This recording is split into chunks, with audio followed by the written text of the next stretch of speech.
Well, guys, here we are. It's move-in day. I want you to take a look at my apartment. Let's just take a quick look. Everything's gone. This is my the last load I have to take is right here. I'm gonna go get everything signed, shoot over to our apartment, take one thing out. And this is my level. I have my smart level. This is my smart level and my computer. And let me tell you a story. Like back in 2001, I woke up in my apartment, and this right eye here was coming out of the socket. I got some type of sinus disease, and I ended up in a hospital for about 4 weeks, and I was in intensive care for like over 3 weeks. And anytime you're in intensive care for that long, you're basically on the verge of dying, or if you had a very serious injury. And then after I was in an intensive care unit, I was in stayed there for another week or so. I was in a room. And it was like back in 2001, just after the 9/11 strike.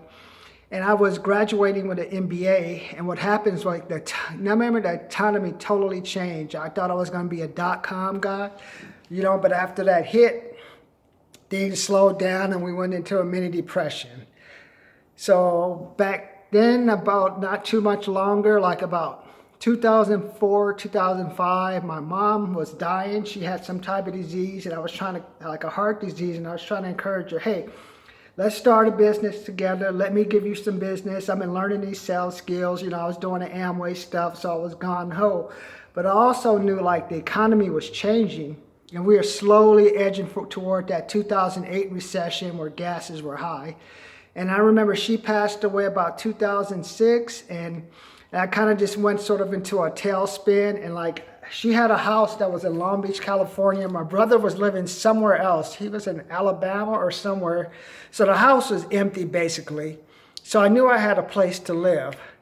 And I decided, I knew I had a place to live. So I was like, I'm just gonna walk away from everything. So I quit my job with Caltrans. I got rid of my apartment. I think I went to Japan for a while, came back. I was living like different places for a while, after a while, I just blew everything up. I got rid of my apartment in San Francisco, and I just basically lived out of my Nissan Pathfinder for about a year. So I knew how to park along. There's like this big Golden Gate Park where you can park Golden Gate Park is like this area here where you can park your car. And you could just hang out, sleep. And then there's also restrooms in the park. So that's where I'd go and brush my teeth.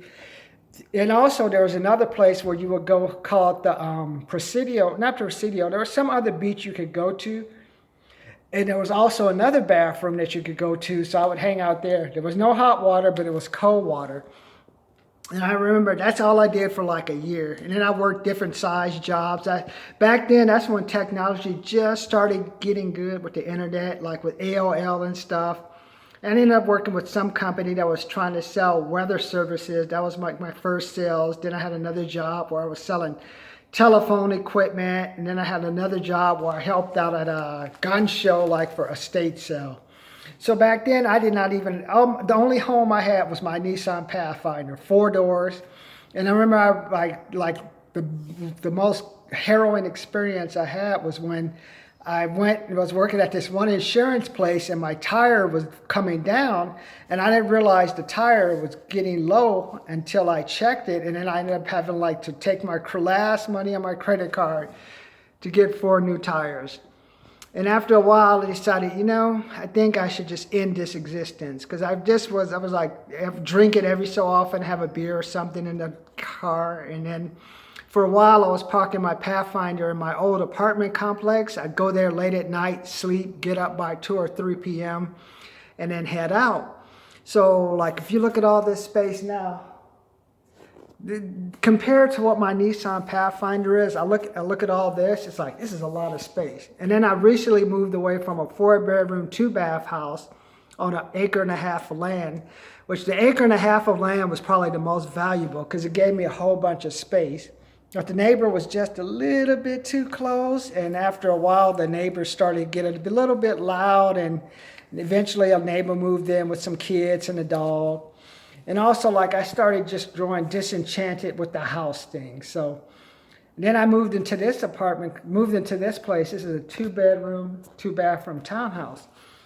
And I just think back, wow, back in 2005, I was living in my mom's house, and her house was like a 2-bedroom, 1-bath with the little bunk room bed. And I remember I just stayed there for a while. I was hitting up on the neighbor's wife. I think we were having like a mini affair. We'd be like hanging out and stuff.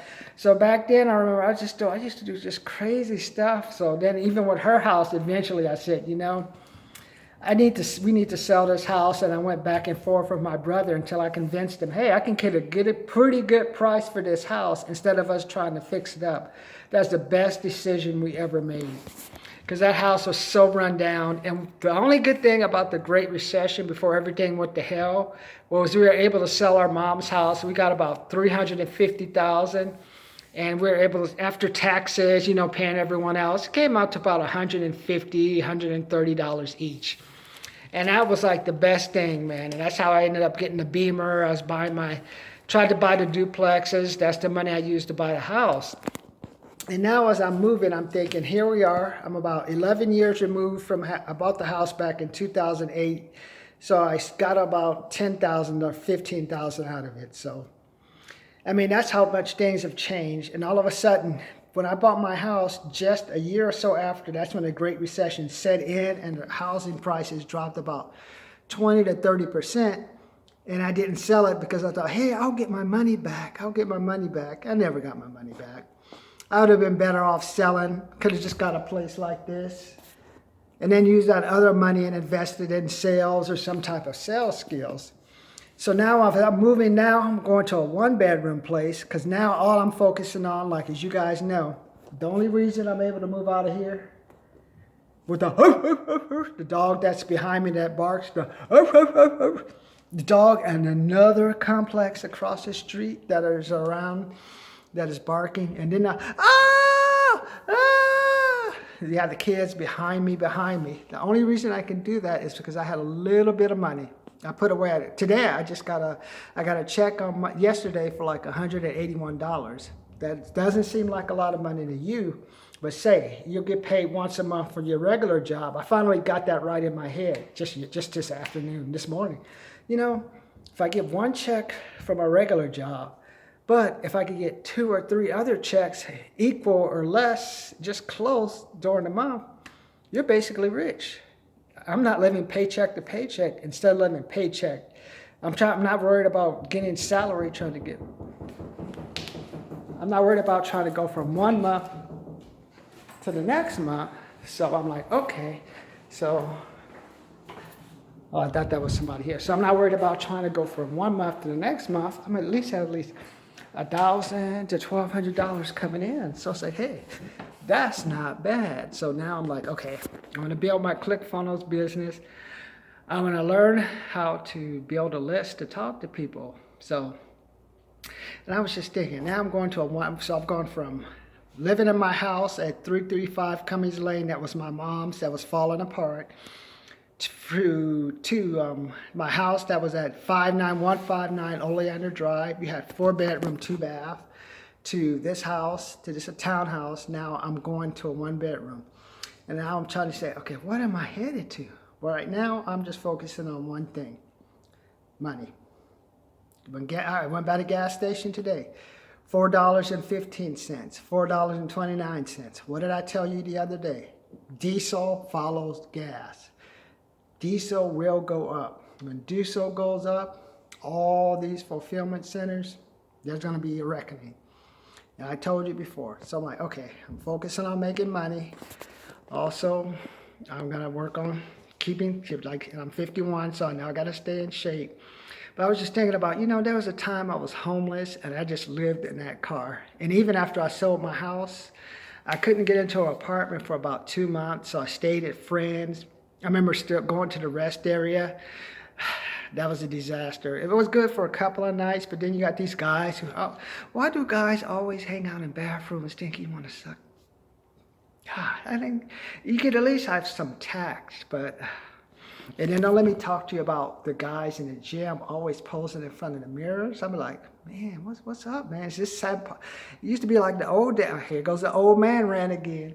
Back in my day, guys didn't want to show you that. Show this. Here here it is, man. Here it is, boy. They like taking pictures of themselves. And what's so funny about it, I'll talk to you about that again. It's like the women don't even care about the muscle guys. Maybe if you live in the hood or something. But overall, you can just go to the gym and see there's like a bunch of guys who are muscles. They're basically like dinosaurs. Women don't care about that because after the Great Recession, a lot of women got hired because who would you rather talk to? If you're pissed off and everything, who would you rather talk to? A guy or would you talk to a woman? So the women got in and gradually worked their way up to the top. So now you have all these guys. So it's like almost equal where the woman really doesn't need the guy. I'm telling you, I see the younger girls, it's like, hey, why not just get an older guy who thinks he can get it up? I know he can't get it up, but hey, he knows, has contacts. It helped me get my career going. But hey, he can amuse me too. That'll be me. So, or you go with a younger guy, bunch of muscles, who has a bunch of muscles, who talks to other guys while you're working out. This one couple I see is, guy has all muscles. He's always talking to the guy. The wife is looking somewhere else. I mean, like, that's a divorce. So she's sleeping around with everybody else. But he's like, oh, I got muscles. It's like, yeah, I got a 9 mil, man. Let's see your muscles stop that. Or just a crowbar, hey. So I'm just thinking, as I head out, let's just look back. Like, all you really need now is, this is my laptop. I have two. I have an IBM, and I also have a Mac, and I have my phone. I'm just thinking, there was a time I was looking for a job. I would go to Kinko's, and I was spending you'd have to spend 39 cents per minute. I remember when Kinko was the thing, and that's how I was looking for jobs. When I was living in my Pathfinder, I'd shoot down to the Kinko's downtown, work on it. It was on some street, that main street through San Francisco, that goes down all the way to the water. So I would get on there, look for a job and stuff, go make a little bit of money, work some money as tutoring. I just think back, man, I remember how the internet was just so small. And like now I look at it, it's like, all you basically these, I got a phone, I have this one. I have this one from work. This is my personal. It's like all I really need now is like I need my phone and my computer. And that's really all I need. And my sales skills. That's it. I don't need anything else. I don't even need the car anymore. I can Uber. Sometimes having Uber is better than having your car, man. I remember my Beamer, man. My Beamer was like on a tow truck thing more than I was driving it. And then I dreaded taking it to the dealer. That was like $300, $400. Like, oh. Now I have a Camry. I call my Camry Mercedes. She's like, don't worry about it, bro. Let them all have their expensive cars. I'll get you where you get to. I'll get to you where you're going to get to, honey. I said, okay. But it's just funny how I just think about, here I am 51. I just remember when I graduated from Davis back in 91 or 92. I don't know. So long ago. Graduated with my MBA back in 2001. Just how the world has changed. I was like on the verge of becoming like the greatest internet guy in the world. Then after 9/11, economy is done. Then I'm living in my Pathfinder. Then I'm living in my mom's house. Then I'm selling my mom's house. Then I'm living in my house in Yucca Valley. Then I'm selling my house in Yucca Valley. Now I'm in a townhouse. Now I'm moving from a townhouse to 1 bedroom. And it's just like, I remember how much stuff I used to have, and like I just threw a whole bunch of stuff away. Cause all I really need is the computer. All I need is the phone. I like to write, so I got my planner, 10X, Grant Cardone 10X. So I love my planner, because I like to write, and I have my books. I'm like, that's really all you need. And I got all the younger women in the world who are totally fine. So I'm committed to dating. I'm only gonna find one or two, unless she's into swinging, then hey, everything goes. But I know for sure I'll focus only on one. So I'm like, that's all you need, man. And like, honey, let's just lease our stuff. Let's not buy a house. Let's take that money instead of what we're gonna do for the house, invest in other things so we can have money. It's like, okay. That's why for sure I like the younger women, because like less issues, because you can see from a generation to generation how the women have progressed. So you can see how the women from my generation, like who are 40 or 50s, feel a little bit entitled. And they're also a little bit upset at the younger women who are like taking their position and stuff. So you see how like the inner conflict, and I'm like, well, gotta go with what the young people, because I think this is gonna be a women's world, man. So like I told you, I don't think women care about the guys with the muscles anymore. They're just for show. Maybe if you live in the inner city, but even then, I don't think it matters anymore. But yeah, so this is day 0. I'll be moving, and I'll give you a quick look at the new place this afternoon. I'm supposed to be there by 12, but you've been with me on this journey. You see this place is empty. I'll probably, once we all go to the other side, we're all homeless anyway. So this is just like, just think of your house almost as your vessel or your body. You're there today, gone tomorrow, doesn't matter. And that's all I can think of right now. So in a couple of hours, I'll bring you some pictures of the new place. But just remember, remember what I tell you, put away $100 to $200. That's my lesson for today. That's my lesson for every day. Put away $100 to $200 and just see how it feels to have that money at the end of the month. Then I want you to drive by these gas stations and imagine, hey, I don't have an extra $100 to get me this last week, the month to my paycheck. What would I feel like? How would I feel? Or I have a place to live, but then I don't have any food or emergency money. And then, do you really want to buy your groceries on credit card? That's all. Do you really want to do that? That's one thing. When I was homeless, I remember I'd just starve, man, or find some place to like cheap to eat. But I want you to think about that. Put away $100, $200, $500. Even if you spend it all, if you spend it and spend it on alcohol or whatever, I want you to take it, put that money away, and just see what it feels to like go to it. Like, go to it in a week. Go to it in 2 weeks. Boom. Hey, I had no more money, but I have this emergency money. I bet you'll feel more confident. And then if you have an issue, like you got to move because of the family, because of the health, because of the environment, you can make that move. That's what I did.